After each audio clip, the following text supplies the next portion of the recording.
Ministério Público de Pernambuco, através do seu Núcleo Permanente de Incentivo à Autocomposição, NUPIA, promoveu um minicurso de introdução aos processos circulares de cuidado. A ação pedagógica contou com o apoio da Escola Superior do MPPE e teve como instrutor o professor da Universidade Federal de Pernambuco, Marcelo Pelizoli, criador e coordenador do Espaço de Diálogo e Restauração da Instituição de Ensino Superior. O professor Marcelo é uma referência nacional em termos de trabalhos voltados para o cuidado do outro. Acredito que essa é uma das funções da escola. A escola precisa reforçar-se como um espaço de cuidado próprio e com o outro. Por isso, mais uma vez na pauta, em parceria com o NUPIA, é essencial para nós aqui da escola o trabalho do professor Marcelo para ser compartilhado, para ser replicado internamente, a bem de todos, a bem da própria função que a escola assumiu realizar, que é capacitar, inclusive em relação a si próprio, ou seja, em relação ao que nós precisamos compreender a respeito de nós e das demais pessoas. De que forma, professor, a justiça restaurativa ela pode ser benéfica na resolutividade de conflitos sem que haja um sentimento por ambas as partes, até de terceiros, de que seja algo impune, que fique impune aos resultados, que não sejam os resultados obtidos? Há exemplo, por exemplo, de crimes contra a vida. É interessante que a justiça restaurativa ela não é só uma quantidade de métodos e técnicas, né? Ela tem uma visão, um modo de tratamento dos conflitos, né? E que traz a questão muito importante do diálogo, da autocomposição, e tem dois princípios básicos para isso funcionar em termos do sistema de justiça, que é um é o nível de acolhimento, de abertura para a palavra, entender a história, a biografia do crime, da situação, da infração, o contexto, toda essa dimensão que acolhe, ouve todas as partes, mesmo os ofensores, né? E a outra é trazer um nível profundo de responsabilidade que não tem no modelo convencional, porque de alguma forma o que acontece de fato nessa biografia, nessa história, nesse contexto, não é visto. Então, o nível de responsabilidade de um agressor, de um ofensor, ele é muito maior com a prática de justiça restaurativa, porque ele entende, ele sente, ele vê a dor da vítima, a situação, então ele entra de fato na responsabilidade a partir do que ele fez, né? Um processo participativo muito forte, muito intenso, né? Que é o processo circular. Então isso é um desafio para o próprio pessoa que cometeu a infração. E de que forma, professor, deve ser trabalhada a temática junto aos operadores de direito, como exemplo de hoje? Olha, são vários pontos. Um fundamental é o aprimoramento dos processos de comunicação, né? Porque as perguntas que são feitas, elas são modificadas numa visão restaurativa.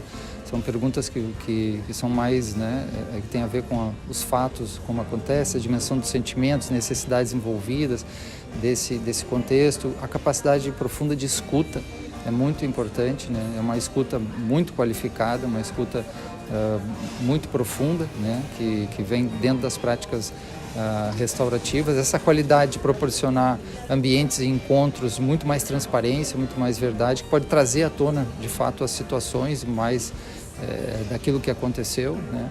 E não ficar apenas uma visão mais adversarial ou de defesa e ataque, esses aspectos que as pessoas fogem da própria responsabilidade e não trata de fato o conflito, não há um tratamento, né, do conflito propriamente. Então a prática restaurativa, no caso das práticas circulares, que é a principal aí dentro que a gente trabalha, elas são uma tecnologia psicossocial muito profunda para trabalhar a dimensão dos relacionamentos e dos conflitos, né? Então, doutora Nelma, a importância da existência de um núcleo permanente de incentivo à autocomposição numa instituição tão grandiosa como é o Ministério Público Brasileiro, o Ministério Público de Pernambuco, e a temática trazida aí para o doutor Pelizoli, tão renomado no assunto de justiça restaurativa. O NUPIA, né, como órgão de incentivo à autocomposição, então tem feito parceria, né, com a Escola Superior do Ministério Público e tem se dedicado à capacitação, né, de membros e servidores no sentido de sensibilizar e capacitar nos métodos de autocomposição e, em particular, nos círculos, né?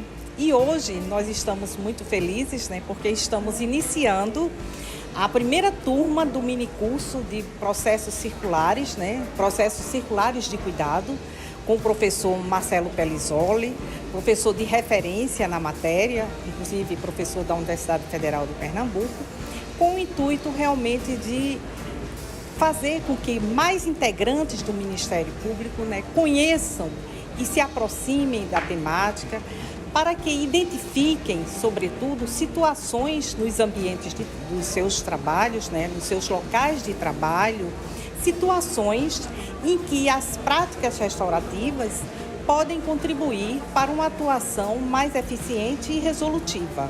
O Procurador-Geral de Justiça, Marcos Carvalho, esteve visitando, junto com sua equipe de gestão, as instalações do Núpia.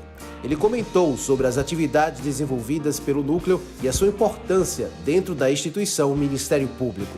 É fundamental, né, dentro da cultura de resolutividade que vem se instalando no Ministério Público brasileiro, né, como você falou, com a questão da justiça restaurativa. Você tem um núcleo como o Núpia, ele termina irradiando esse conhecimento por toda a instituição, como está ocorrendo aqui hoje na escola, trazendo técnicas, né? Porque tudo isso demanda técnica, expertise para fazer essa mediação. Então é fundamental, né? Como falei, é uma cultura que hoje o próprio Conselho Nacional estimula que se irradie, né? Permeia o Ministério Público brasileiro todo, e só através de núcleos como o Núpia a gente vai ter essa expertise para alcançar toda a instituição. Siga a instituição nas redes sociais e se inscreva na TV MPPE no youtube.com/TV MPPE. Afinal, o que é de interesse público é notícia no MPPE.